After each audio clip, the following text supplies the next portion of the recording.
Hello, welcome to a special PJ and Dunkley. We're going to be talking about our Cheltenham anti-post picks right at the end of January. We've got about 6 weeks to go to the festival. This time in 6 weeks, we'll be on the Thursday. We'll be on World Hurdle Day, which is quite an idea to savour over the coming cold winter evenings. I'm joined once again by the four-time Snaps champion Paul Jacobs. How are you doing, sir? Good, Anthony. Good to see you again. Yeah, it's always a pleasure to have you on every week.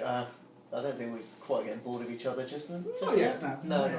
Not yet. Just do need a couple of winners for Cheltenham though. And Paul, we're going to kick straight off with you. You like Valsalido for the JLT, but you're worried he's going for the RSA, so who are you going for? Yeah, I put Valsalido in my 5 to follow at the beginning of the season because I love the way he jumped as a hurdler. He was a brilliant jumper of timber. And then I thought, well, once he won that big race second time out of the season after he won his novice, I thought, he's going to be about 5 to 1 for the JLT, and he was. He briefly went to 9 to 2, and I'm on at 16 to 1. I'm sort of rubbing my hands with glee that I'm going to trade out. And then Willie Mullins says he's going to run in the RSA. But since then, the markets are suggesting he may still run in the JLT. A lot depends on where Don Poli's going to go as well, because if Don Poli goes to the RSA, it could be that the Tour and Valsalido both run in the JLT. One way or another, he's going to have to double up in one of those races. So I wanted a backup in the JLT, and a horse I really like now physically. He's the epitome of a chaser, Apache Stronghold, who's trained by the brilliant Noel Mead, and one of the loveliest men in training as well. Shrewd, he's shrewd, which counts for a lot. And I thought when you have a look at the novice chasing category in Ireland, and I think the novice chasers in Ireland are better than those in England. You'd say so, yeah. That a really key race was the Topaz Chase at Leopardstown, where he lost by 3 lengths to Don Poli, but. Look back at the race, and in between the final two fences, he's absolutely cruising, and I think he went something like 1.26 to beat Don Poli, and Don Poli basically just outstayed him. I mean, Don Poli is essentially a stayer. Whether he's even going to be quick enough in his seniors to be a Gold Cup horse, I think there's a question mark there. I think if he's not rated too highly, he's an archetypal Grand National horse in a way, but he could be a Gold Cup horse. And I think if you stop that race in between the final two fences and carry that form forward, then Apache Stronghold will probably be 4 or 5 to 1 for the JLT. But he's not. He's not that price. He's 16 to 1. You can get 16 in a place. 14 is readily available.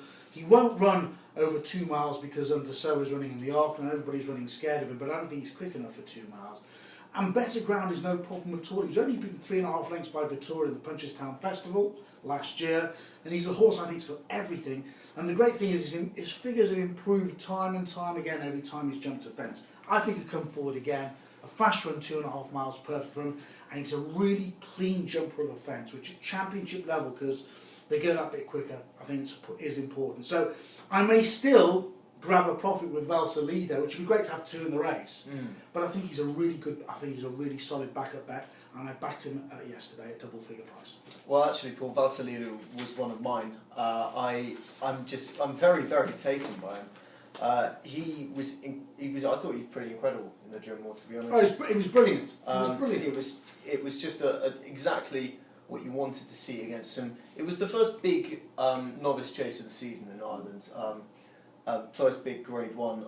He just knocked me for 6. I'll have him whichever race he goes for, pretty much. I think he's good over 2 mile 4, as he showed in the Drummoor, but I think as time will tell, I think he's going to become a stayer, and he could be that already.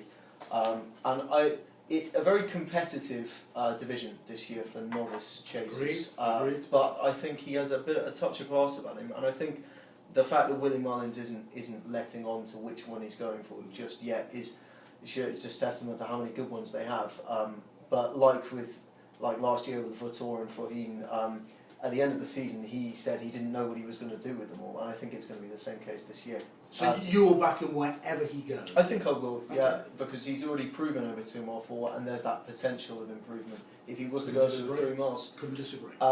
You also liked a horse I really like as well. He was very impressive on debut. Beat a very fancied Alan King horse, Pano Chocolat, and then followed up under a penalty Musselburgh. It wasn't Musselburgh. He might run on Sunday. Weatherby. It's Seymour. Yeah, and I always think for a juvenile to carry a penalty and follow up is really difficult, and not many do it unless they're really well positioned by the trainer. You know, really well placed. Especially on tacky ground at Weatherby. Yeah, and it was a good race. It was a really fair race, and I look back before his history and he's only had 4 career runs, so whatever he does, he's going to improve on what he's done. But in the second of those career runs, they were both maidens at Kempton on the all-weather over 12 furlongs. He beat no less than Karazak by 3 1/4 lengths. Now, Karazak on Saturday lost out by less than that to the Triumph Hurdle favourite. Now, okay, you can't use that as a direct form line, but it tells you the potential class of this horse. Now, he's a really scopy sort, but he jumps hurdles really quickly. Brian Ellison has said he's the apple of my eye. And the form of both the first victory at Market Rasen and Weatherby is really good. And I'm glad they went a quicker pace at Weatherby as well. He stays well. And I always thought, and I think many people have, and I'm reiterating my apologies, that the key to the Triumph Hurdle is, yes, you need good speed through a race, but you've got to stay, because it's on the new course, it's normally a very big field, and you'll normally get a truly run race, and that's what he needs. He's essentially a stayer. He'll get further in time. And if you look down through the roll call of honours in the Triumph Hurdle, nearly every horse that's won the Triumph Hurdle has gone on to run over 2.5, 3 miles and done really well at those excessive distances. You're right, quite really preached in there, said Musselburgh. Hope he's going to run on Sunday and the juvenile champion hurdle there. And that will tell us more about him. But if he went straight to Cheltenham direct, I'd be really happy. I think he's gone under the radar because of Bristol de Mai and the favourite. Everybody thinks this is a really good Triumph Hurdle. Well, that's great as far as I'm concerned. He has £10 and £11 to find on those 2 runners. I'm quite happy with that. And you can still grab 50 to 1. What's not to like at that kind of a price each way? It's a crazy price. It is a crazy considering he's won 3 of his 4 starts. Tell me this, right? If he's trained by Paul Nicholls or an Alan King or a Willie Mullins, he'd be 16 to 1. Yeah, definitely. It was just strange as well because Brian Ellison is another shrewd trainer. He's been known for a big gamble. Hugely shrewd. What's your second one? What have you got? My second one is predictable as they come. It's Faugheen. I was at Kempton when he won the Christmas hurdle. I was blown away. I know he didn't beat much. Irving didn't fire that day. If Irving had run twice what he'd been capable of, he wouldn't have beaten Faugheen. Faugheen barely had a race. He had a little issue with the last hurdle, and he's prone to the odd error, which around Cheltenham I know can be unforgiving. But he hit hurdles last year in the Neptune and still stayed on strongly. I'm flagging him up again because I was very, very underwhelmed, as many were, with the new one in his race, which he just scrambled home as 6 to 1 on in the trial. I just don't think there is much in the field that will hold a candle to Faugheen if with the natural improvement that we're all expecting. He's 5 to 4, advised at 2 to 1 when we did the video last. I can't even remember when the video was. It was before Christmas, but advised at 2 to 1. I wouldn't trade out. I think he's the real deal. I think it's as simple as that, and I'll be looking to celebrate with the rest of the Irish for what could turn out to be a very good first day for Willie Mullins. Really interesting interview on Racing UK. Many of you would have seen it earlier on this week when Ruby Walsh was a guest, and he was asked, who are you going to choose? Faugheen and Hurricane Fly, and he said, you'll have to wait. Unless it is genuinely soft ground, which is highly unlikely unless the weather intervenes, he's Faugheen all day long. It has to be. This is potentially a horse I think could be an all-time great. Such is the engine he's got inside. I mean, he's too short for me now, but if you did take Anthony's advice and you backed him at 2 to 1, I would sit on the 2 to 1 for sure. It's just not worth trading out to me. 5 to 4 is, again, there are lots of people out there I know who will take 5 to 4 every day of the week. They'll see it as the banker for the whole festival. And I definitely wouldn't discourage you. No.